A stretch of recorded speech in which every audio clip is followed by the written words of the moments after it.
하나님의 말씀 마태복음 6장 9절 10절 두 절을 보겠습니다. 9절 10절 같이 읽겠습니다.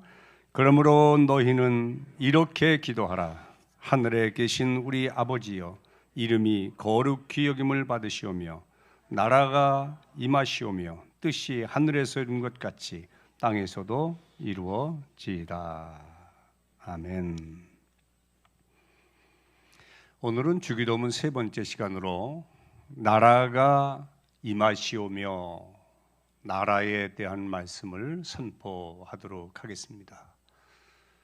우리 성경에는 나라가 임하시며 그렇게 되어 있지만 원문에 보면 바실레이아 수라는 소유격이 붙어가지고 그 나라가 그의 나라, 하나님의 나라라는 사실을 밝혀주고 있습니다. 나라 그러면 우리가 배운 대로 영토, 땅이 있어야 되고 백성, 국민이 있어야 되고 그리고 주권이 있어야 된다. 대개 나라 그러면 우리는 영토를 생각하는 그런 경향이 있지요. 그러나 성경이 말하는 나라는 영토적인 개념이 아니고 통치적인 개념입니다. 주권적인 개념이에요. 누가 그 나라의 주인이냐, 누가 그 나라를 다스리느냐 할 때에 그 통치에 포인트를 두고 있는 것이 하나님의 나라입니다. 우리는 일본이라는 나라에 우리 나라를 빼앗긴 적이 있잖아요. 36년 동안 나라를 빼앗겼지만 땅은 그대로 있었거든요. 국민도 그대로 있었단 말이에요. 주권을 잃은 거죠. 주권을. 그래서 나라를 잃었다, 나라를 얻었다 하는 말은 그 나라의 주인 되는 백성들이 주권을 갖게 됐다 하는 의미입니다. 그래서 하나님 나라의 본질은 하나님의 통치예요.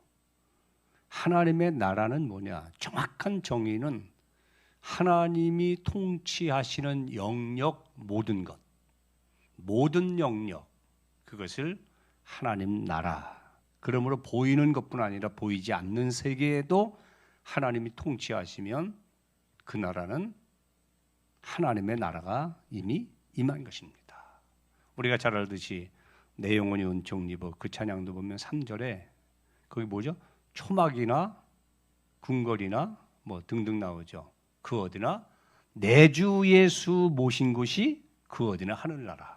하나님 나라는 예수님을 주인으로 모시고 그분의 통치를 받으며 사는 그 자체가 하나님의 나라입니다. 정말 중요한 것은 왜 하나님의 나라가 임해야 되느냐, 왜 하나님의 나라가 이 땅에 와야 되는가에 대한 그 근본 이유를 알아야 돼요. 영적 세계를 알아야 되고 또 영적 전쟁의 현장을 볼 수 있어야 됩니다. 자, 성경에 보면 베드로 후서 2장 19절에 누구든지 진자는 이긴 자의 종이 되느니라. 이게 육신적인 전쟁이든 영적인 전쟁이든 지면은 이긴 자에게 예속이 되는 겁니다. 원하든 원치 않든. 인류의 대표자는 아담이죠. 근데 아담이 뱀으로 위장한 사탄과의 싸움에서 어떻게 되죠? 져버리잖아요. 패하고 맙니다. 패하는 즉시 하나님이 형상대로 지음받은 인간에게만 주신 고유한 권한이 있었거든요. 놀라운 영광이 있었단 말이에요. 그런데 그 영광과 권위가 마귀에게 넘어간 거예요. 그리고 원치는 않지만 마귀의 손아귀에 넘어가서 그가 시키는 대로 우리는 종살이를 하며 불행 가운데 살다가 영원한 불행의 장소인 지옥에 떨어질 수밖에 없는 존재가 됐단 말이에요. 이것을 볼 수 있어야 하나님 나라가 절실하다, 그렇게 깨닫게 되는 거예요. 성경 요절을 제가 좀 제시하겠습니다. 에베소 2장 2절 같이 한번 읽어보실까요? 시작. 그때에 너희는 그 가운데서 행하여 이 세상 풍조를 따르고 공중의 권세 잡은 자를 따랐으니 곧 지금 불순종 가운데 역사하는 영이라. 공중의 권세 잡은 자가 누구죠? 권세를 잡았다고 그랬잖아요. 우리는 공중 권세 밑에 있단 말이에요. 위에 있는 자가 아니에요. 그러니까 그 영향을 직접 간접으로 다 받게끔 되어 있어요. 자, 갈라디아서 4장 8절 같이 읽으실까요? 그러나 너희가 그때에는 하나님을 알지 못하여 본질상 하나님이 아닌 자들에게 종노릇하였더니. 하나님이 아니면 누구예요? 네, 마귀에게 종노릇하였다는 거예요. 예수를 만나기 전에는. 또 고린도전서 12장 2절 같이 읽겠습니다. 너희도 알거니와 너희가 이방인으로 있을 때 말 못하는 우상에게로 끄는 대로 끌려갔느니라. 뭐죠? 자기가 주체성을 가지고 살 수 없게 됐다는 거예요. 그냥 끌면 끄는 대로, 밀면 미는 대로, 누르면 누르는 대로 줄 끊어진 연처럼 그런 인생을 살 수밖에 없다는 거예요. 또 우리가 잘 아는 요한복음 10장 10절 시작. 도둑이 오는 것은 도둑질하고 죽이고 멸망시키려는 것뿐이요 내가 온 것은 양으로 생명을 얻고 더 풍성하게 하십니다.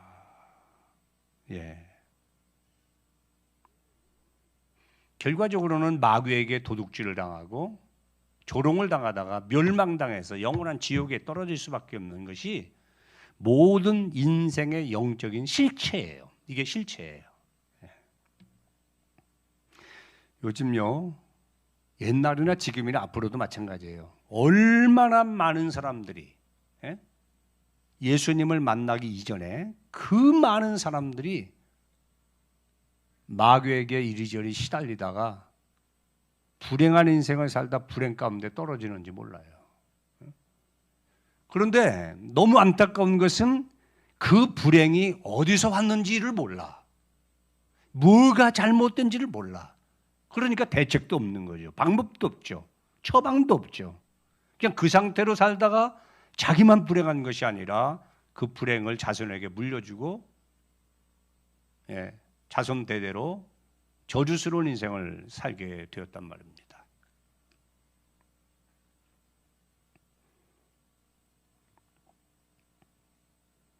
그 이유는 간단합니다. 주인을 잘못 만나서 그래요.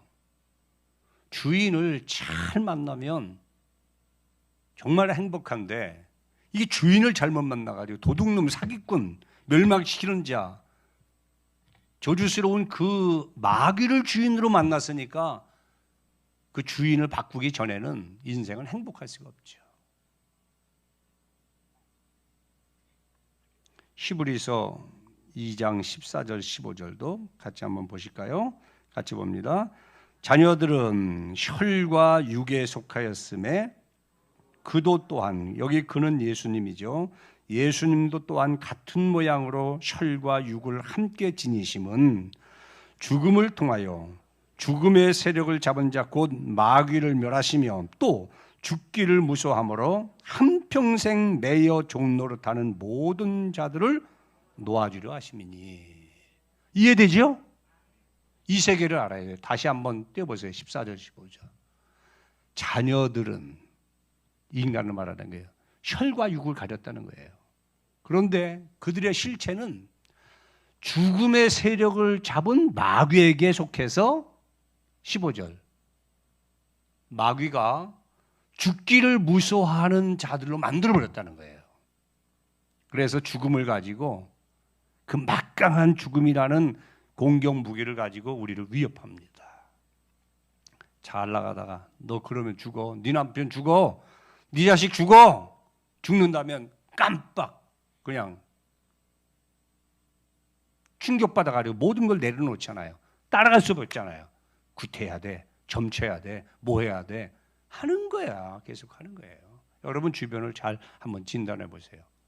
여기에 안 걸려든 사람이 어디 있겠습니까? 모든 사람이 예수 밖에서는 이 죽음이라는 늪에 빠져가지고 이 덫에 걸려가지고 자유를 누리지 못하고 불안과 초조 속에 그렇게 세상을 살아간단 말입니다.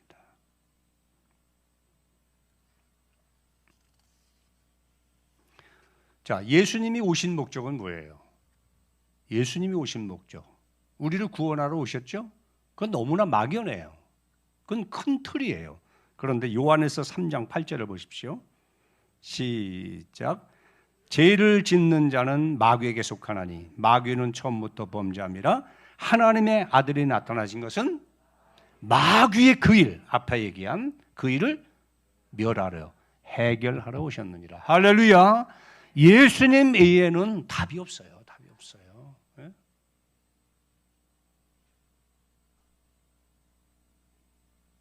하나님을 떠나서 마귀에게 넘어간 하나님의 백성들, 하나님 형상대로 지음받았으니까 하나님의 소유물이죠. 그런데 현재는 마귀의 종이 되었단 말이에요. 그들을 건져내서 하나님 나라 백성답게 주권을 회복시키기 위해서 오신 분이 예수님이시다.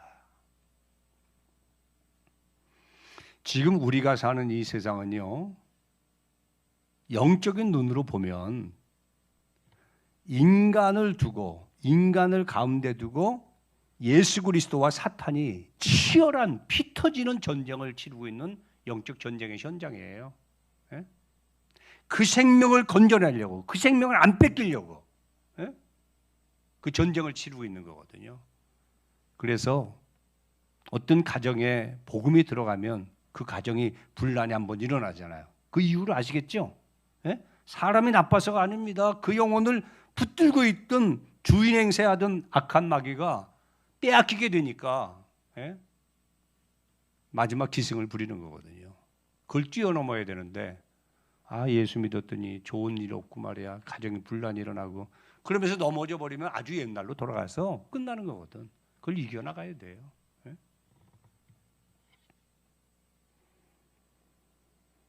예수님이 마태복음 12장 28절에서 너무너무 중요한 말씀하셨어요. 그러나 내가 하나님의 성령을 힘입어 귀신을 쫓아내는 것이면, 귀신을 쫓아내는 것이면 하나님 나라가 이미 너희에게 임하였느니라. 응? 자, 예수님을 구주로 영접한다는 말은 주인을 바꾼단 말이잖아요. 예수님을 모시는 순간에 악한 마귀가 떠나가죠? 떠나가면 주인이 바뀌었죠? 그 상태가 이미 하나님 나라가 임한 것이라는 거예요. 그래서 이런 말씀하셨어요. 하나님 나라는 볼 수 있게 임하는 것이 아니다. 여기 있다 저기 있다 하도 믿지 마. 하나님 나라는 다 같이 너희 안에 있느니라. 우리 안에 있는 거예요. 하나님의 강력한 통치권, 그 통치권을 가지신 예수님이 내 안에 들어오는 순간에 이미 하나님 나라가 임하는 거예요. 그때부터 나는 예수 그리스도를 주님으로 고백하고 그 예수님의 통치를 받으며 살게 되거든요.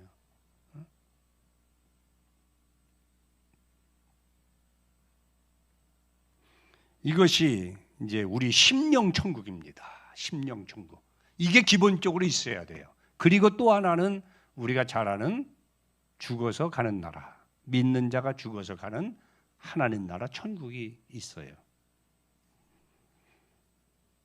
그 천국에 대해서 골로새서 1장 13절을 보니까 그가 우리를 흑암의 권세에서 건져내사 그의 사랑의 아들의 나라로 옮기셨느니라. 그 아들 안에서 우리가 구속고 죄사함을 얻었다. 그 두 나라, 흑암의 나라가 나오고 사랑의 아들의 나라, 예수님의 나라죠. 예? 그 나라로 우리를 옮기셨다 그랬어요. 예수님을 통해서 죄사함 받은 사람은 그 순간에 나라가 옮겨진 거예요. 흑암의 권세, 사망의 권세를 가지고 있는 사탄의 권세로부터 예수 그리스도가 주인 되신 사랑의 아들의 나라로 옮겨졌단 말이에요. 성경에 보면 죽음을 경험하지 않고 천국에 간 사람이 둘이 있죠. 첫째는 에녹인데 에녹은 어때요?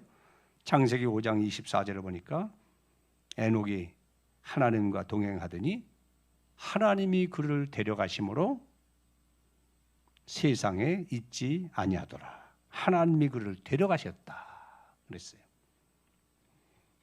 또 같은 에녹에 대해서 시브리서 11장 5절에는 믿음으로 에녹은 죽음을 보지 않고 옮겨졌으니 하나님이 그를 옮기심으로 다시 보이지 아니하였더라. 창세기에는 그를 데려가셨다.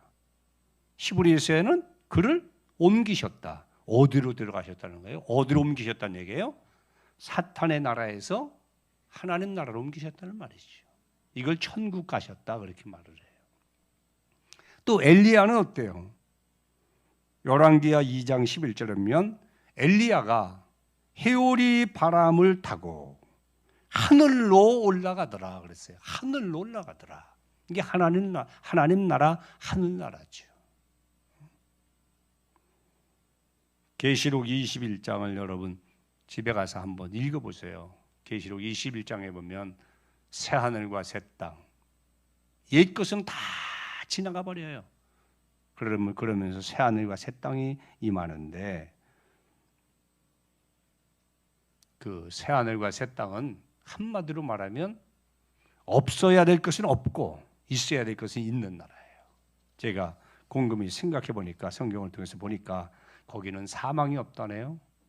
애통하는 것도 없고 곡하는 것도 없고 또 아픈 것, 질병도 없대요. 네? 큰 위로가 되죠.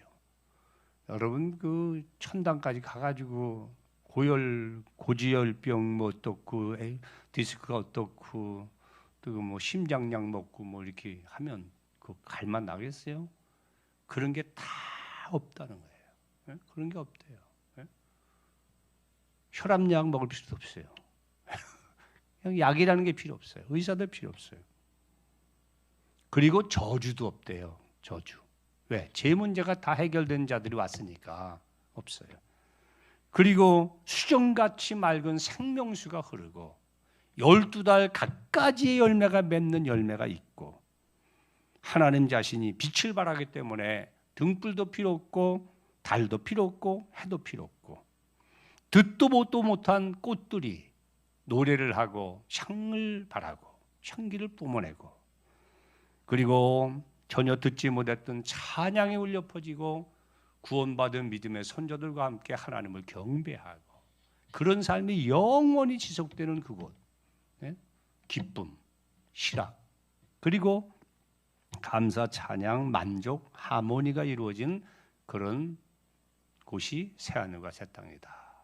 정말 중요한 것은 뭐냐? 앞에 말씀드린 심령 천국을 이룬 자만이 하나님 나라 천국에 갈 수 있다는 거예요. 네? 믿으시죠? 예수를 구주로 영접해서 심령 천국, 예수님이 주인 돼서 그 사람을 다스리는 자만이 하나님 나라 갈 수 있다는 거예요.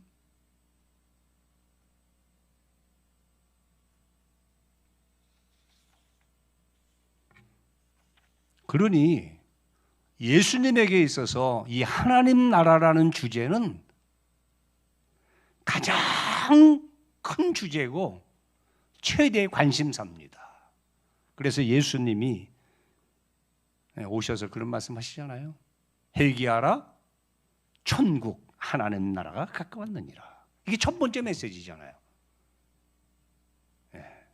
주기도문도 나라가 임하시오며 그렇게 시작해가지고 끝에는 대개 뭐죠? 나라와 권세와 영광이 아버지께 영원히 있습니다. 나라로 시작해서 나라로 끝나는 거예요. 이만큼 예수님의 관심은 나라에 있다는 거예요. 하나님 나라. 그 나라가 나다. 내가 임했다. 나라가 임했다. 그렇게 말씀을 하시죠. 예수님이 공생의 끝에 십자가에 달려 죽으십니다. 그리고 사흘 만에 부활하세요. 부활하신 다음에 며칠을 사십니까? 40일을 세상에 계셔요. 자 보세요. 부활하셔서 승천하시기 전까지 며칠? 40일을 세상에 거하셨단 말이에요. 그때 많은 사람을 만납니다. 많은 사람을 만나서 그 기간에 예수님이 무슨 말씀을 하셨을까? 너무너무 궁금하지요. 네? 사도행전 1장 3절 그가 고난받으신 후에 또한 그들에게 확실한 많은 증거로 친히 살아계심을 나타내사 40일 동안 그들에게 보이시며 그 다음 뭐예요? 다 같이 하나님 나라의 일을 말씀하시니라. 할렐루야. 부활하셔서 승천하실 때까지 40일 그동안에 무엇인가 하시고 무슨 말씀을 하셨다면 그건 핵심적인 거죠. 가장 중요한 일이겠죠. 그런데 그분은 다른 말씀하지 않고 하나님 나라의 일을 말씀하셨다. 왜? 그게 포인트니까.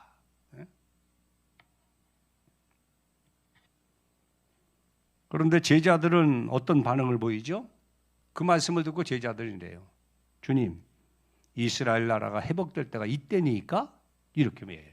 예수님은 영원한 하나님 나라를 말씀하고 있는데 제자들은 세상 나라 이야기를 하고 있다고 해요. 이게 어쩌면 우리의 모습일 수도 있는 거예요. 예수님의 관심은 온통 하나님 나라에 있는데 우리는 세상 이야기, 세상 나라에 속해서 세상 나라의 지배를 받으며 세상 나라 이야기로 우리의 모든 정열을 쏟을 때가 있단 말입니다.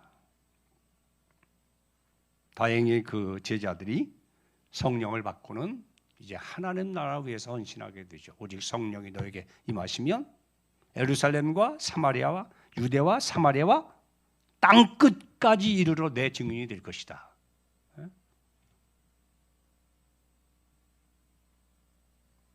이 말은 땅 끝까지 하나님 나라가 확장되어야 된다. 무엇을 통해? 복음을 통해. 하나님 나라 복음을 통해서. 그래서 그 사명을 받은 성도들과 사도들이 생명을 걸고 복음을 전하지 않습니까? 가는 곳마다 복음을 전해요. 그래서 사도행전의 맨 마지막이 어떻게 장식되느냐? 한번 띄워줘 보세요. 시작. 바울이 온 이태를 자기 셋집에 머물면서 자기에게 오는 사람들을 다 영접하고 하나님 나라를 전파하며 주 예수 그리스도에 관한 모든 것을 담대하게 거침없이 가르쳤더라. 다른 이야기 한 게 아니거든요. 하나님 나라 이야기를 하신 예수님의 그 말씀과 명령을 받고 제자들도 하나님 나라 이야기로 끝을 맺은 거예요. 이게 사도행전입니다.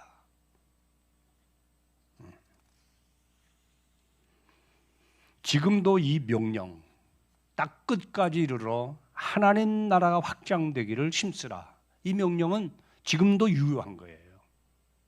지금은 베드로나 바울이나 아볼로나 그분들이 나타나서 하지 않잖아요. 현존에 있는 하나님 나라가 이미 심령에 임한, 그래서 하나님의 영원한 나라를 소유한 이 땅에 있는 그리스도인들에게 동일하게 말씀하는 거예요. 내가 살고 있는 예루살렘, 내 민족이 있는 유대, 코리아, 한국, 그리고 너희들이 싫어하는 일본, 또 뭐 다른 나라, 그리고 땅끝까지 이르러서 나의 복음을 전하라. 하나님 나라가 확장되도록 하나님 나라의 복음을 전하라. 그래서 성도는 사명자입니다. 모든 성도는 사명자예요. 제가 얼마 전에 사명에 대한 뜻풀이를 해드렸잖아요. 그 사자가 무슨 사자라고 했죠? 지킬사? 쓸사. 뭘 쓴다 이거예요. 써먹는다는 거예요. 사자는 쓸사, 명은 생명이죠. 사명은 뭐냐? 너의 목숨을 어디에다 쓸 것이냐? 남은 목숨, 하나님이 허락해 주신, 하나님이 남겨주신 그 목숨을 어디에다 무엇에다 쓸 것이냐? 그게 하나님 나라가 되어야 된다는 거예요. 그런 사람을 사명자 그렇게 말한단 말이에요. 그래서 바울이 환난과 핍박이 나를 기다린다 하시나 은혜의 복음, 하나님 나라 복음을 전하는 일에 있어서는 나의 생명을 조금도 귀한 것으로 여기지 않는다. 왜? 생명을 복음, 하나님 나라 위해서 쓰도록 부름받았으니까 그건 마땅하다고 본 거죠. 빌립보 3장 20절에 보면 우리 성도들의 시민권은 어디에 있다고요? 하나님 나라에 있다 그랬어요. 우리는 이중 국적자예요. 대한민국 국민이죠. 동시에 우리는 하나님 나라 백성이에요. 이게 이중 국적자예요. 나라법 중요하지만 하나님 나라법이 중요한 거예요. 우리는 땅에서 나는 복으로 사는 게 아닙니다. 하늘나라의 복으로 사는 거예요. 그래서 영혼이 잘 돼야 되는 거죠. 하나님 나라가 무엇을 말하는지, 하나님 나라의 특징이 무엇이고 하나님 백성들이 어떻게 살아야 되는지, 하나님 나라의 확장을 위해서 내가 무엇을 하며 살아야 되는지에 대해서 우리가 고민을 많이 해야 됩니다. 그 기도를 하라는 거예요. 하나님 나라가 임하기를, 하나님 나라가 너를 통해 확장되어지기를 기도하라. 이게 주기도문의 앞머리예요. 세상 나라는요, 세 가지로 집약이 되더라고요. 제가 연휴를 맞아서 노는 시간은 길고 할 일은 없고 교회 나와서 옛날에 봤던 이런저런 책을 뒤적뒤적 거리는데 도스토옙스키의 죄와 벌이라는 유명한 소설이 있죠. 한번 쭉 훑어봤어요. 젊을 때 한번 봤었는데 기억이 까물까물하더라고요. 다시 보니까 옛날 생각이 확 나요. 도스토옙스키가 그 사람이 의사의 아들이지만 매우 가난했다고. 가난해서 돈 벌기 위해서 소설을 썼거든요. 그래서 그 사람의 작품을 보면 대개가 저변에 깔려있는 주제는 다 돈이에요. 돈. 그런데 돈을 말하면 이상하니까 고상하게 그것을 정의와 자유를 구현하기 위한 돈 이렇게 보는 거예요. 왜 많은 사람이 감옥에 가고 왜 많은 사람이 불편한 세상을 살아가느냐? 돈이 없어서 그렇다는 거예요. 그래서 돈이 있으면 자유하게 된다는 거예요. 감옥 갈 일도 없다는 거예요. 예? 그렇게 해석을 하죠. 그 사람이. 이제 그런 사고를 가지고 있으니까 그 사람이 쓴 글을 이렇게 보면 그 마음이 보여요. 예. 역시 죄와 벌에도 등장하는 주제가 사랑도 있고 정의도 있고 꼭 긍휼히 여기는 마음도 있고 그런 것들이 있지만은 가장 큰 주제는 역시 돈이에요. 그것도 돈이에요. 라스코니코프라고 하는 그 대학생, 아주 머리가 비상한 대학생이 휴학을 하고 아주 남노한 삶을 살아갑니다. 골방에서. 그러면서 내가 이게 뭐냐. 세상을 보니까 정말 돈이 없어야 될 사람이 돈이 많거든. 그 사람 중에 하나가 전당포 주인이에요. 근데 자기 집주인이면서 전당포 주인인 노파가 있잖아요. 그래서 노파를 죽일 계획을 세우거든요. 그리고 노파를 찾아갔을 때 노파가 신경질 내면서 방세도 안 내고 말이야. 옛날에는 뭐 가정교사도 하고 돈도 벌고 그러더니 요즘은 빙빙빙 뭐 빈둥빈둥 먹고 놀기만 하냐 이러면서 비아냥거리거든요. 나도 일해요. 그래요. 무슨 일 하냐 그랬더니 생각하는 일을 해요. 그러는 거예요. 그런데 그 생각 속에 이제 불이한 돈을 착취하는 그 노파, 전당포 주인을 죽여서 그 돈을 가지고 10명, 100명 어려운 학생들에게 장학금을 주고 하면 그들이 자유하지 않겠냐 뭐 그런 생각입니다. 그래서 그 사람을 죽이고 또 뒤따라왔던 그 동생도 죽이잖아요. 그래서 그 결과로 인해서 고통을 당하다가 유배를 가게 되지요. 뭐 그런 내용입니다. 대략. 그 핵심은 돈이에요. 돈. 예? 제가 그 관점에서 세상을 보니까 75억의 인구 가운데 돈이라는 것에 연루돼서 돈에 묶여가지고 돈에 끌려다니며 인생다운 인생을 못 사는 사람이 너무너무 많더라고. 아마 절반 이상 될 거래요. 돈의 영향을 받아요. 이게 현실이에요. 현실이에요. 이게 세상 나라의 첫 번째 특징, 돈 중심이라는 거예요. 이것을 너무나 잘 아셔서 이미 성경에 이렇게 말씀하셨어요. 디모데전서 6장 9절에 보면 부하려 하는 자들은 시험과 올무와 여러 가지 어리석고 해로운 욕심에 떨어지나니 곧 사람으로 파멸과 멸망에 빠지게 하는 것이라. 우리가 잘 아는 말씀이죠. 돈을 사랑하는 것이 1만 가지 악의 뭐가 된다? 뿌리가 된다. 벌써 내다본 거예요. 이 덫에 걸린 인생이 얼마나 많습니까? 두 번째, 세상 나라의 특징은 자아중심이에요. 다 자기를 위한 거예요. 예? 여러분 인꼬 부부라고 하더라도요, 남편이 죽어보세요. 남편이 죽으면 그 여자가 뭐라 그러면서 우는지 아시죠? 예? 나는 어떡하라고 그러면서 울어요. 들어보시라고. 애가 죽어도 이 엄마는 어떡하라고 자기 걱정하면서 울어요. 다 자기중심적인 거예요. 예? 예? 자기중심적이에요.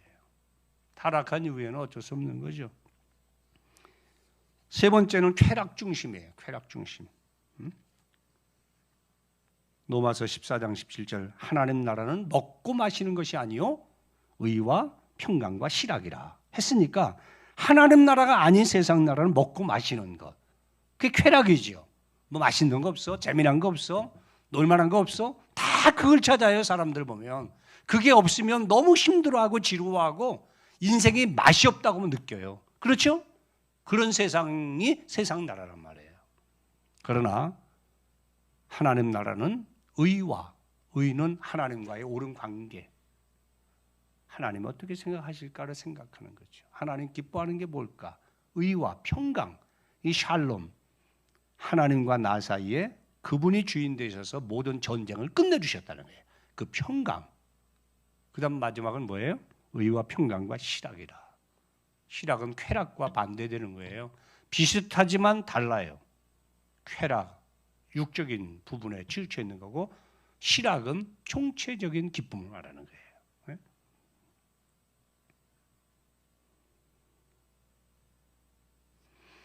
그런즉 너희는 그의 나라와 그의 의를 구하라.